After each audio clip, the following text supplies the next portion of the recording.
Bom dia a todos. Esse material ele é da semana do dia 23 e 24 e nós vamos estudar o método Simplexo. O método Simplexo ele é um método analítico para a solução dos problemas de programação linear.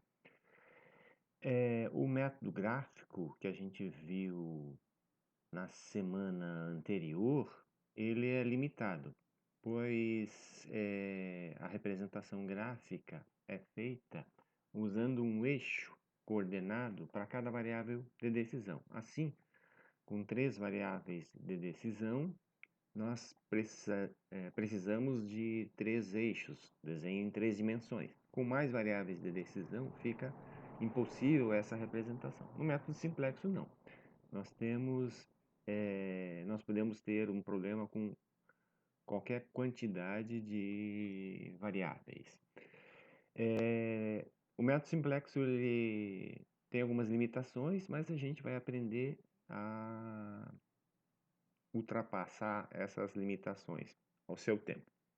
Bom, para isso a gente vai ver um exemplo bastante simples, com 2 variáveis de decisão e 2 restrições. É um problema que poderia ser resolvido graficamente, mas aqui a gente vai usar um método analítico. O método simplexo ele usa uma tabela de cálculo, onde os coeficientes do modelo vão para essa tabela, conforme essa descrição está bem feita aí no material.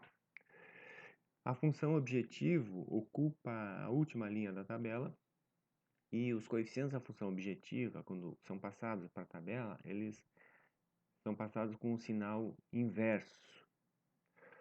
Dessa maneira é que a gente tem aqui o coeficiente de x1 igual a 4, passou menos 4, e coeficiente x2 igual a 1, passou menos 1.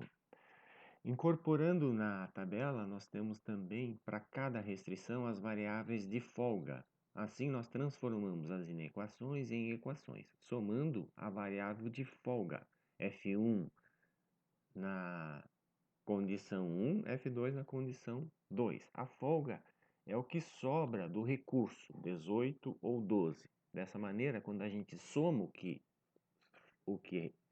sobra, a gente tem uma equação ao invés das duas inequações. A tabela é formada, então, por equações.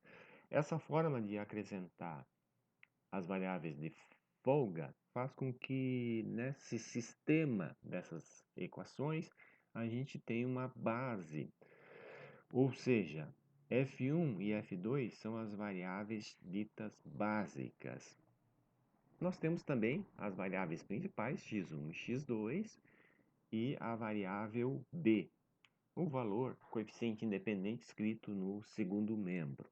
As variáveis x1 e x2, variáveis principais, no primeiro tablô, elas são variáveis não básicas, não formam a base. Bom, a resolução do método analítico, ele é feito transformando a tabela através de uma operação de pivoteamento. Isso é feito mudando, alterando a posição dos vetores unitários, retirando eles, geralmente, das variáveis de folga para as variáveis principais. Conforme é bem explicado nesse material.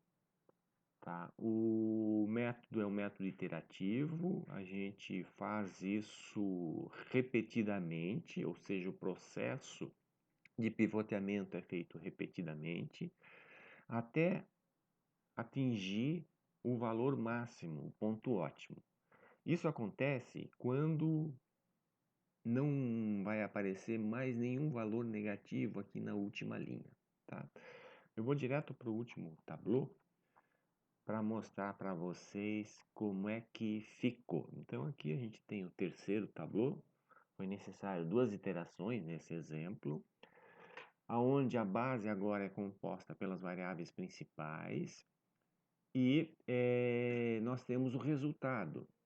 nesse tabuleiro. O resultado é representado x1 igual a 1, x2 igual a 9 e o valor máximo de z igual a 13. Bom, aqui nesse material também tem a caracterização econômica e logo eu vou enviar para vocês o exercício valendo dessa semana de 23 e 24. Um abraço.